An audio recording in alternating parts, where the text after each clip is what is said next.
네, 월스트리트 모닝 브리핑 함께하고 있습니다. 이번엔 글로벌 인터뷰 상상인증권 신월 팀장 함께합니다. 어서 오세요. 네, 안녕하세요. 되게 오랜만에 뵙는 것 같죠, 왜? 텀은 똑같은데 네. 그 시장이 좀 지지부진해서 아, 그렇게 그래서 느껴지- 그런가요? 아닌가 싶습니다. FMC가 왜 이렇게 오랜만에 오는 것 같다는 생각이 드는지 모르겠습니다. 저는 자주 오는 것 같아요. 우리 팀장님 또 밤을 꼬박 네, 새셨겠네요. 네, 맞습니다.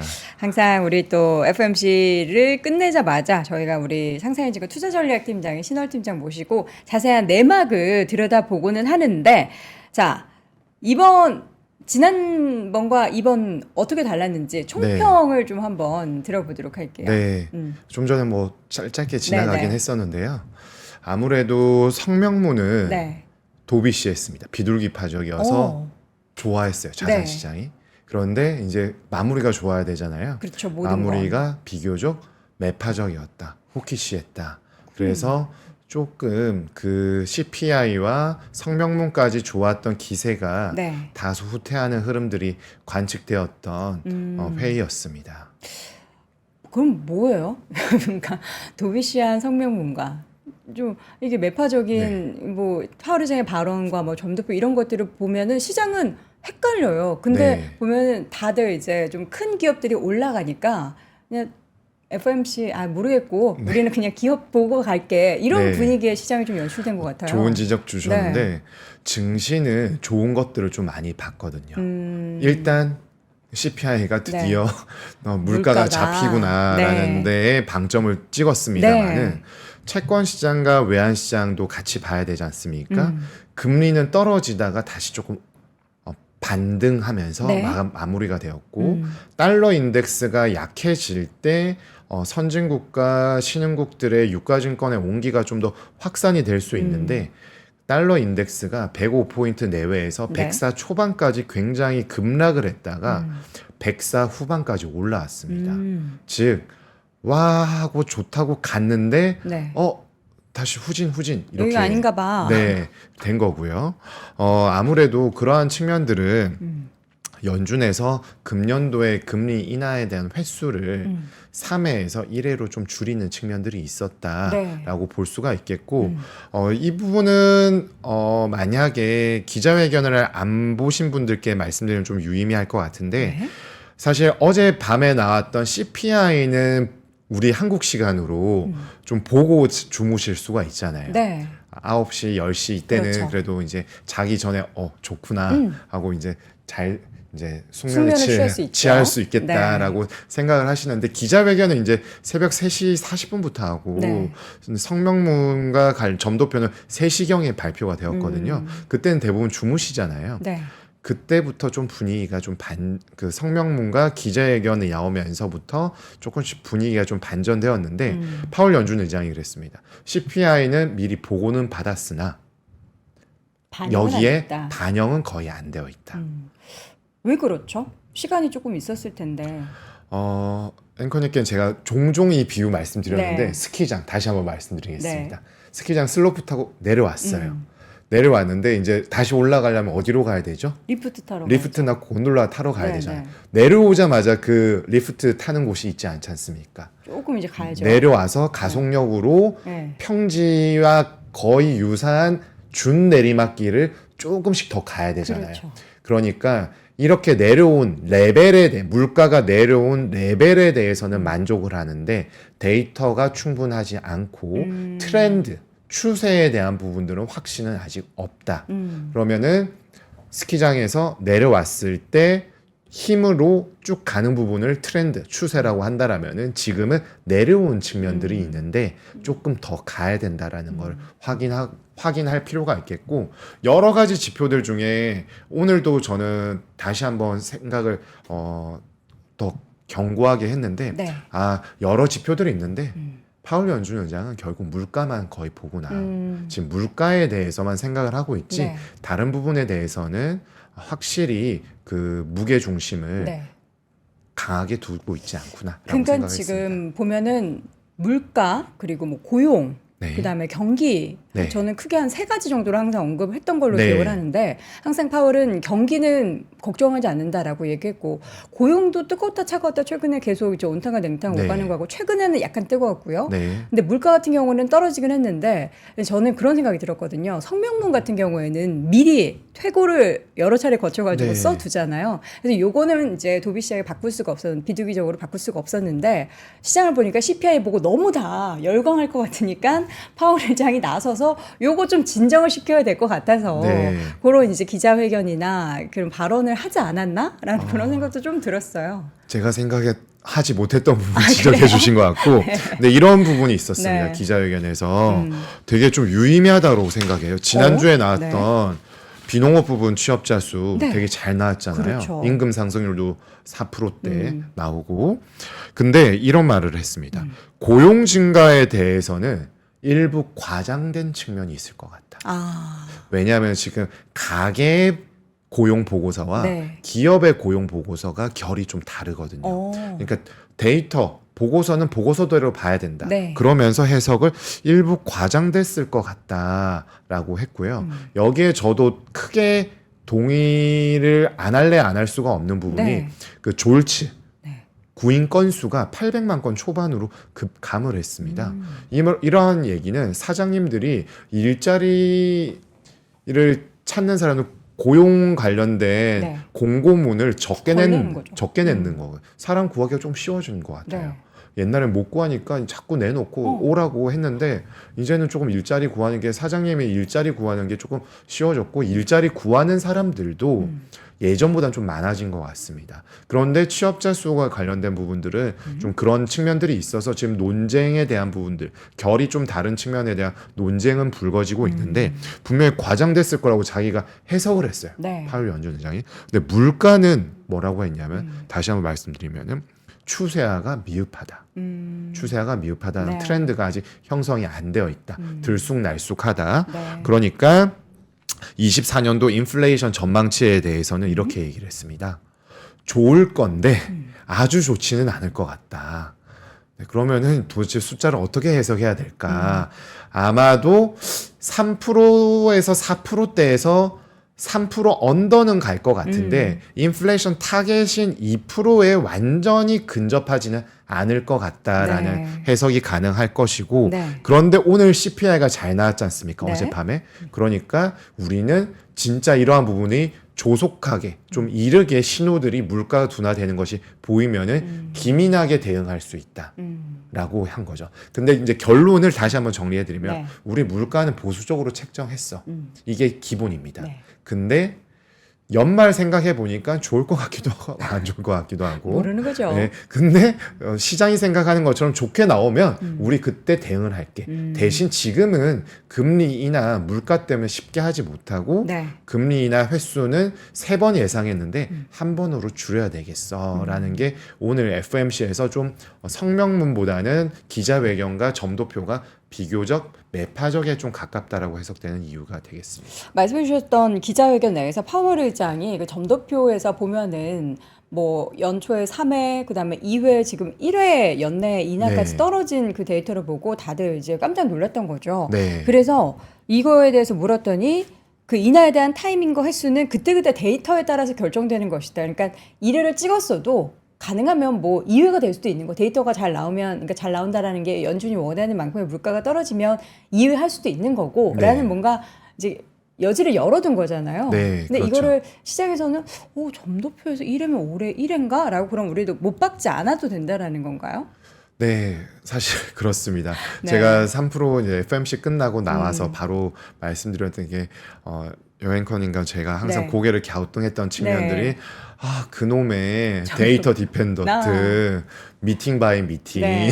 그러면 맨날 바뀔 수 있는 거 아니냐 했는데 그쵸. 오늘도 다르지 않았다라고 볼 수가 있겠고 한 가지 점도표에서 볼 수 있는 부분들은 네. 지금 뭐 다들 기사나 뭐 아니면 페드 사이트 들어가셔서 보셨을 것 같은데요.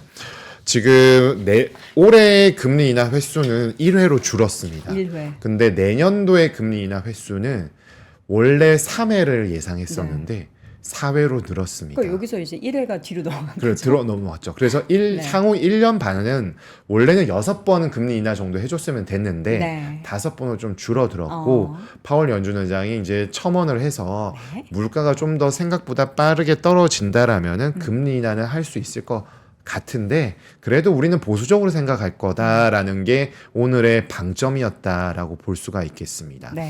다만 여기에서 볼 수 있는 부분들에서 조금 긍정적으로 해석할 수 있는 부분들은 GDP와 실업률에 대한 금년도의 전망치는 바뀌지가 않았어요. 그렇죠. 네, 반면에 물가에 대한 전망치는 올해는 0.2%포인트씩 올렸고요. 내년도는 0.1%포인트씩 올렸습니다. 그런데 우리가 다시 한 번 더 해석을 한다라면은 네. CPI가 반영되지 않았다. 어. 그러니까 우리는 아직도 긍정적으로 해석할 수 있는 부분들은 남아 있는데 연준은 그때보다는 확실히 유가가 80달러대 중후반까지 뛰었던 3월, 4월 달 그때 1, 2월 달부터 PPI 그러니까 미국의 생산자 물가가 떨어지다가 조금 반등하는 모습들이 있었는데 약간 조금 그 간과를 했었거든요. 그래서 오늘 파월 연준이 이랬습니다. 네. 우리가 좀 안 좋아하는 지표가 나오더라도 경시하지 않겠습니다. 실수를 반복하지 않겠다라는 얘기를 한 것은 얼마나 신중하겠습니까? 네, 지금 사실 3회 하다가 1회 하는 게 되게 전망치에 큰 변화지 않습니까? 사실 생각해 보면 작년 연말만 하더라도 네. 6번, 7번 금리 인하 가능하다라고 했는데 네. 지금 1회까지 쪼그라들었으니까 시장의 실망감이 굉장히 과할 수밖에 없는데 네. 시장은 견고하게 살려가면서도 물가는 제대로 잡아야 되는 그런 여러 가지 압박감이 사실 파월 연준 의장이나 파월 그 연준 인사들 역시나 있을 것이기 때문에 네. 이해는 갑니다만은 그래도 이렇게 변화가 있을 때는 해석은 분분할 수밖에 없는 저희의 그런 시장의 입장도 충분히 내재되어 있습니다. 네. 인하 시점은 어떻게 좀 예상이 될까요? 지금 보니까 9월에 금리 동결 확률도 좀 올라가고 있는 것 같기도 한데 네. 뭐 11월로 지금 어떻게 미뤄지는 건가요? 오늘 회의에서는 나오지 않았습니다만 네. 지난번 회의에서는 우리 연준은 역사적으로 정치 이벤트에 영향을 받은 적 없다라고 했습니다. 그런데 그럼에도 불구하고 11월에 금리 인하 가능성을 예상하는 시장 참가자들은 그렇게 많지가 않죠. 네. 왜냐하면은 그런 대선을 일주일 앞두고 하는 건 좀 불가할 수 있을 네, 것이고 네, 부담이 그리고 이렇게 금리 인하와 같은 정책의 전환이 있을 때는 주요 경제 지표 전망치와 점도표가 나오는 분기 마지막 회의가 좀 더 적절하다라고 보고 있기 때문에 네. 금리 인하의 시점은 저희는 계속 9월로 9월. 보고 있고요. 1회 그러면 인하하고 안 하느냐? 그렇지 않다. 디스인플레이션 국면에 접어들었기 때문에 2분기에 나오는 지표들이 충분성이 2분기와 3분기 초반에 좀 확보가 된다라면은 9월 가능하겠으며 그 다음에 트렌드가 형성이 된다라면은 연준이 그렇게 강조하는 트렌드가 신뢰성이 나온다라면은 12월도 추가적으로 가능할 것이다라고 했습니다. 다만 진짜 이번 국면에서는 물가의 안정화 그러니까 등락이 좀 없을 필요성이 있을 것으로 보여집니다. 등락이 있다라는 거는 변동성이 크다라는 거잖아요. 네. 그러면은 연준이 조금 머뭇거릴 수도 있다라고 보여지고 오늘 그 성명문에서 네. greater confidence 그러니까 보다 큰 확실한 자신감이 필요하다라고 했어요. 뭐 자꾸 자신감이 앞에 뭐가 자꾸 붙네요. 네, 맞습니다. 자신감 컨피던스 단어에서 그레이터라는 단어가 붙었어요. 자신감 정도도 물가가 쉽지 않을 수 있는데 이제 그레이터까지 붙으니까 네. 이제는 연준은 1, 2월 달 코스트 푸시 인플레에 대한 부분들 얘기 나오면은 진짜 소스라칠 수 있겠구나. 그런 측면들이 있기 때문에 정말 여러 가지 측면들에서 물가의 안정화가 진전이 될 때 네. 금리 인하를 할 것이며 금리 인하의 횟수는 지금 우리는 1회지만 물가가 좀 더 안정화된다라면 시장이 생각한 2회로도 갈 수 있다라는 뉘앙스는 일단 펼쳐놓은 상황이 되겠습니다. 네. 사실 저희가 이제 올해도 그렇고 내년에까지 보면 어떨까요라는 질문을 드리려고 했는데 사실 올해도 뭐 한 번 할지 두 번 할지 뭐 이제 9월에 가능성이 높게 평가된다라고 말씀하셨지만 진짜 정말 9월에 할 수 있을지 왜냐하면 또 그때 돼서 혹여라도 지금 이제 이번에 CPI는 조금 전월 대비나 전년 대비해서 0.1%씩 덜 나오긴 했지만 이게 조금이라도 뭔가 이렇게 고개를 또 들면 연준은 또 이거 못하겠네 이렇게 될까봐 하루하루 예측을 할 수가 없네요. 지금 상황에서는 아무것도. 사실 뭐 그런 측면이 부재하다라고 얘기하기는 좀 다소 네네. 어렵겠고요. 일단 첫 번째에 대한 부분들은 물가는 그래도 안정화가 되고 있다. 네, 추세는. 네, 추세적으로 좀 내려가고 있고 제일 중요한 부분들이 이제 PC를 얘기하고 있지만 PC는 좀 후행적인 지표가 되겠고요. 생산자 물가와 소비자 물가의 안정화, 디스인플레이션에 대한 확인이 좀 어느 정도 되고 있고 며칠 전이었죠. 뉴욕 연은의 기대 인플레이션도 하락에 대한 부분들을 다시 방향을 잡았습니다. 그러한 측면들을 살펴볼 때 1분기에서 연말과 1분기에 내려가다가 고개를 들었던 상황과는 좀 달라졌다. 다시 고개를 내리고 있기 때문에 네. 방향성에 대한 부분은 잡아갔고 그리고 두 번째 디맨드 풀 인플레에 대한 부분들인데요. 오늘도 주거비에 대한 얘기는 좀 상당히 많이 나왔습니다. 주택 시장의 수급이 불균형이기 때문에 매매 가격과 임차료에 대한 부분들이 느리게 안정화되고 있지만 일단 기준금리와 소비자 물가상의 주거비가 거의 동일한 수준까지 떨어진 상황에 있고요. 물가 기여도에 있어서 주거비가 차지하는 비중이 70%대에서 60%대까지 내려온 측면들 보면은 아직 조금 미흡하긴 하지만 디맨드 풀 인플레에 남아있는 것은 사실인데 이게 더 확대되어서 디맨드 풀 인플레 수요층 요인에 기반한 물가 상승 압력을 더 자극할 가능성은 많이 낮아져 있거든요. 거기에서 제가 좀 첨언을 드리자면은 3년 만에 주택의 공실률이 가장 높은 수준까지 올라와 있습니다. 주택의 공실률이 팬데믹 때보다 높아져 있다라는 것은 주택 시장을 구하는 매수인이나 임차인의 입장에서 선택지가 넓어지고 가격 협상력이 좀 더 높아질 수 있다라는 측면을 나타내고 있기 때문에 아까 말씀드렸던 기준금리에 수렴하는 주거비 CPI, 높아진 공실률, 그리고 느리게 반영되는 주거비에 대한 그런 특징들 감안할 때 디맨드 풀 인플레도 이제는 상방보다는 하락에 대한 기대감으로 좀 바뀐다라면은 기대 인플레이션 그리고 두 번째로는 유가와 식료품과 같은 변동성이 높은 코스트 푸시 인플레는 지금 오늘 얘기가 없었거든요. 그러면은 세 번째까지 다 충족이 되면서 2분기와 3분기에 나오는 데이터들은 물가 안정에 대해서 공히 안정감을 가지는 트렌드가 어느 정도 형성되지 않을까라고 감히 예상해 봅니다. 저희가 이전에 박 팀장님과 함께 2002년과 지금의 그 쉘터 부분에 있어서의 비교 차트를 봤는데 거의 변화가 없어서 정말 집값은 안 떨어지는군요 했는데 이제 과거에 2022년에도 그 집값이 너무 더디게 떨어지고 내려갈 생각을 하지 않아서 그때 항상 이건 레깅이 있기 때문에 3개월에서 6개월 정도 뭐 걸린다 이런 얘기를 했었던 기억이 나요. 근데 지금 말씀해 주셨던 그 공실률이 높아지고 그러면 가격이 더 내려갈 수 있는 그 가능성의 반영은 그러면 3분기 중에 어떻게 좀 그 가격이 실제로 뭐 CPI나 PC에 반영이 되는 걸까요? 조금씩은 반영이 될 거고요. 그런데 뭐 아주 아까 뭐 좋아지기는 할 텐데 아주 좋아지지는 않지만 그렇게는 사실 어려운 측면들이 있습니다. 그리고 이게 유가증권과 다르게 부동산 시장은 계약 기간이라는 게 있지 않습니까? 그쵸, 길죠. 그러니까 이게 좀 다른 부분들이 있고요. 또한 우리나라의 주택 시장과 좀 다른 측면들이 있어요.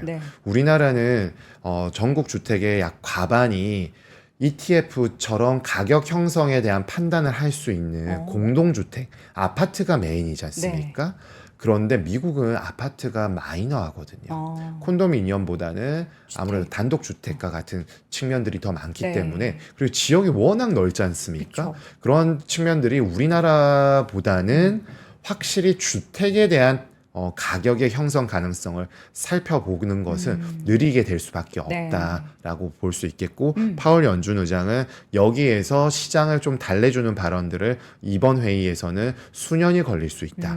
그리고 지난번 회의에서는 법정용 변호사님답게 네. 계약의 이행이라는 절차들을 해야 하기 때문에 시간은 느리게 걸릴 것이다 네. 라고 했습니다만은 제가 아까 말씀드린 것처럼 상방보다는 하방에 대해서 좀 열어두자라고 말씀드리겠습니다. 알겠습니다. 자, 이제 사실 저는 지금 연준이 약간 얄밉기도 하지만 어떻게 보면 그들이 할 수 있는 최선을 다하고 있다는 생각도 드는 게 지금 금리가 인하되는 게 사실 이전부터 저희가 계속 말씀드렸던 게 인하가 마냥 좋은 것만은 아니다. 그러니까 그 인하의 배경에 만약에 경기가 좀 안 좋아서 어쩔 수 없이 금리를 인하해서 좀 뭔가 이 분위기를 네. 좀 괜찮게 만들기 위한 그런 게 아니라 지금 보면은 경기 괜찮고 고용도 뭐 나쁘지 않은 거잖아요. 탄탄한 네. 거고. 근데 여기서 물가만 이렇게 좀 떨어져서 그 합의점이 맞아서 금리 인하가 된다라는 거는 주식 시장에 이제는 과거에 생각했던 금리 인하 이게 마냥 좋은 시그널이 아니야라고 생각했던 거를 저는 좀 반대로 네. 주식시장 이번에는 잘 받아들이겠는데라는 생각을 좀 들게 해요. 네, 맞습니다. 네. 저도 그 점에 동의하고 네. 있고요.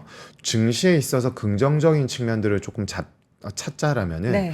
일단 제일 우려했던 부분은 연준이 금리 인하를 늦게 하거나 안 하는 측면들이잖아요. 네. 근데 물가에 대한 부분들은 지금 잡힐 건데 너무 느리게 잡히니까 지금 그렇죠. 뭐 연준 입장에서도 사실 물가가 느리게 잡히는 걸 원하지는 않거든요. 어느 정도 빨리 잡기를 바라고 네. 있습니다만 잘 안 잡히는 것이 네. 이제 인플레이션이라는 요술 램프에서 나오게 되면 잘 안 잡히는 그런 상황과 유사한데 오늘 알 수 있었던 부분들은 그 주요 경제 지표 전망치에서 GDP의 성장률 그러니까 성장률 전망치가 올라가지 않았다라는 측면들이에요. 동일하게 나와요. 그러니까 지금 회의 분기 때마다 0.5% 포인트씩 올렸었거든요. 그러니까 굉장히 많이 올린 거였어요. 네. 지난번에도 1.6에서 2.1로 올렸는데 이번에는 동일하게 올랐다. 가져갔는데 만약 그 올라가는 폭이 이번에도 나왔으면 어떻게 해석했을까요? 물가도 느리게 잡히고 경기는 더 좋으면은 네. 연준은 금리를 안 내리는 거 아니냐라고 생각을 했는데 다행히 대해서. 물가는 느리게 잡힐 거고 경기는 그냥 그대로 판단했다라는 거는 경기가 더 좋아지지는 않겠구나라는데 시장과 연준 정책 당국의 입장이 거의 컨센이 모아져 있다라는 거죠. 이런 측면들에서는 경기에 대한 고민 변수를 이제 조금 놓아둘 수가 있기 때문에 네. 물가만 보면은 시선이 하나가 집중이 되기 때문에 네. 좀 단일 변수로 집중되는 측면은 불확실성의 경감이라는 측면에서 긍정적이겠고요.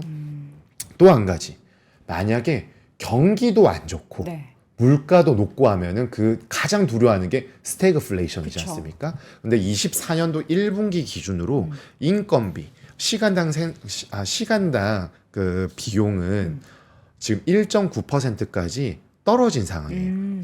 그 인건비의 증감률이 네. 4, 5%에서 1%대까지 진입을 했는데요.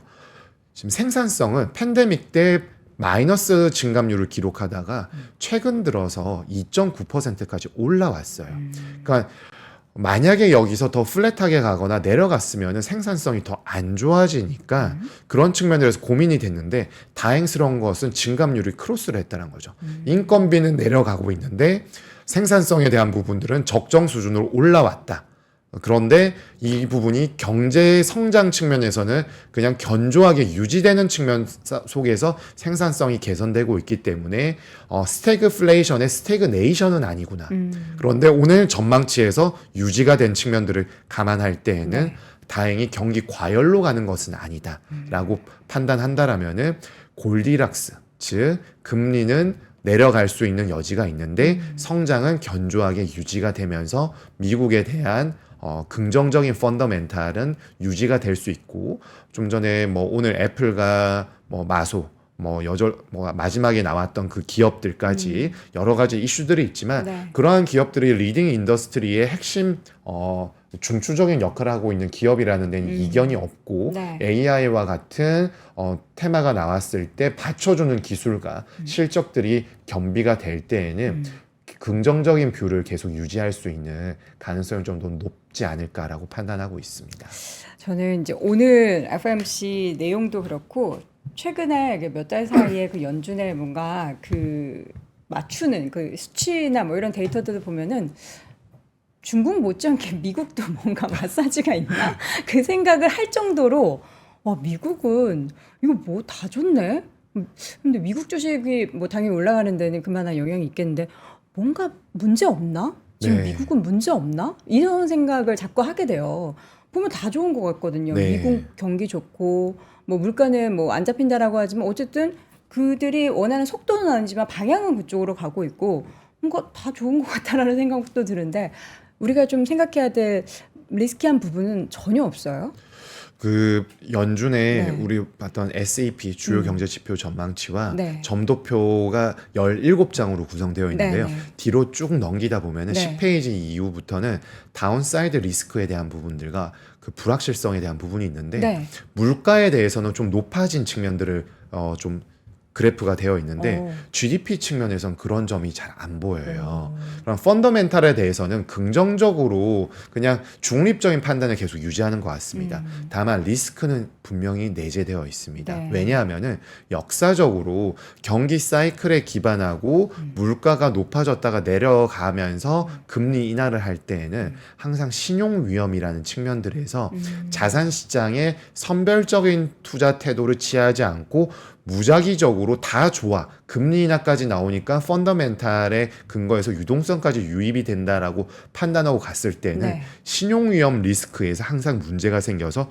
수익률의 하락 또는 벤치마크 대비 저하되는 부분들이 나오게 됩니다. 그럼 그게 뭘까에 대한 부분을 내야 되는데 연준도 쉽사리 얘기하지 못하고 있지만 이번 6월 달부터는 이제 QT 테이퍼링이 되는 부분들은 지난 2019년에 레포 금리가 네. 발작을 일으키면서 급등을 했을 때의 가능성을 좀 염두에 두는 것으로 보여지고요. 23년도에 실리콘밸리 은행이 파산했지 않습니까? 그런 지역 은행들의 리스크는 여전히 잔존해 있습니다. 그렇죠. 근데 지역 은행들이 결국에는 뭐 평가에 대한 부분, 채권 평가나 이런 그 매칭에 관련된 부분이 틀린 부분도 있겠지만 대출 채권이나 투자에 있어서도 손실이 날 수 있는 부분들은 고금리가 연장이 될수록 높아지거든요. 가장 핵심적인 리스크는 지금 미국의 상업용 부동산 네. 공실률이 높아지고 임차료가 낮아져서 지역별로 차등화가 되면서 가격이 급락을 하게 되어서 대주단의 금융기관의 손실들 이러한 부분들이 계속해서 언급이 되고 있고 지금 재무제표상에서도 반영이 되고 있기 때문에 그러한 부분들이 어떤 식으로 신용 경로에 나타나는지는 반드시 확인이 필요하겠으며 과거에도 금리 인하로 갈 때에는 온전히 위험 자산이 일방향적으로 우상향하는 것이 아니라 좀 안정적이면서 실적이 받쳐주는 자산들은 가는데 조금 긴가민가하는 자산들에 있어서는 가격의 변동성이 높아지면서 크레딧 이벤트들이 나왔을 때는 여지없이 속수무책으로 당하는 케이스들이 있기 때문에 좀 조심할 필요가 있겠고요. 오늘 금리 레벨은 내려갔습니다. 네. 그런데 장단기물 금리 스프레드의 역전폭은 좀 확대가 되었습니다. 즉 채권 시장에서 바라본 것은 네. 경기에 대한 전망치가 더 상향이 안 됐기 때문에 이렇게 된다라면은 상반기보다는 하반기의 경기가 조금 둔화 위축의 가능성에 대해서 조금씩 열어두는 것으로 해석을 할 수가 있겠습니다. 사실 이제 대선을 앞두고 있기 때문에 미국 정부에서는 이제 경기가 안 좋아지고 있다라는 뭔가 시그널들이나 그런 내용들이 많이 전달되면은 국민들이 당연히 불안을 네. 야기시키게 되고 그렇게 되면 표심이 좀 떨어질 수 있다라는 그런 생각으로 이런 뉴스가 잘 안 나오나 이런 생각도 좀 들게 하고 그럼 지금 시점에서 제일 중요한 게 또 이제 채권 쪽 많이 보시니까 채권 투자하시는 분들은 어떻게 네. 좀 스탠스를 잡아야 할까요? 제가 보는 지표는 네. 뭐 여러 가지가 있습니다만은 지금의 상황에서는 9월 금리 인하가 거의 목전에 와 있다. 다만 이번 금리 사이클은 정말 어렵구나. 네. 이렇게 금리 인하를 앞두고 있는데 금리 인하 횟수를 3회에서 1회로 줄이는 부분들은 그만큼 이번 물가에 연준이 실기한 만큼 그들의 실책을 만회하고자 하는 그런 신중함은 정말 과거와는 좀 다르다라고 생각이 되고요. 그럼에도 불구하고 이번 금리 인하 사이클을 도래한다라고 저희는 예상하고 있기 때문에 네. 채권 시장, 특히나 먼저 크레딧물보다는 국채 기반의 포트를 담고 그 다음에 크레딧물이나 위험 자산의 증시에 있어서 선별적인 투자를 하는 것을 권고드리고 있기 때문에 금리가 올라갈 때마다 분할 매수를 통해서 금리 하락에 대해서 대비를 하고요. 전반적으로 기대 인플레이션이 낮아진다. 그리고 고용 시장의 수급이 균형이 된다라는 것은 네. 결국에 임금을 무조건적으로 많이 주지 않아도 된다라는 것이기 때문에 그러한 부분들이 나왔을 때는 후행적인 시장 금리도 지금은 왔다 갔다 하고 있지만 작년 연말에 미국채 10년물의 고점이 4.9였고요. 1분기가 4.7이었고요. 2분기의 초반부는 4.6, 이번에는 4.45였습니다. 고점이 하향 조정되고 있다라는 점에 감안했을 때 금리가 튀는 이벤트들이 나올 수도 있잖아요. 그럴 때마다 분할 매수를 통해서 가격의 상승, 금리의 하락을 예상해 보는 투자 전략이 아주 기본적으로 용이할 수 있는 투자 전략이라고 생각하고 있습니다. 네. 사실 얼마 전에 ECB에서 금리 인하를 했을 때 미국에 있어서도 이제 금리 인하에 뭔가 압박이 되지 않을까 싶었는데 미국은 미국 나름의 계획이 있는 거고 네. 그럼 유럽이 뭐 내렸다고 해서 따라 내리는 그런 일은 없을 것 같고요. 앞으로도 시장에 대해서 큰 우려를 할 만한 부분은 분명히 있지만 그 우려를 상쇄시킬 만한 또 좋은 내용들도 전해질 예정이기 때문에 당분간은 또 시장을 마냥 긍정적으로 보는 건 좀 걱정되긴 하지만 그래도 큰 우려는 하지 않아도 될 것 같다라는 생각이 듭니다. 자, 오늘 글로벌 인터뷰 함께 나눠봤고요. 상생인증권 신월팀장과 함께했습니다. 고맙습니다. 네, 감사합니다. 박근영, 이선영, 사경인, 염승환 투자 마스터들의 세심한 케어로 건강한 투자 습관을 만드세요. 3프로 멤버십 3프로 앱에서 확인하세요.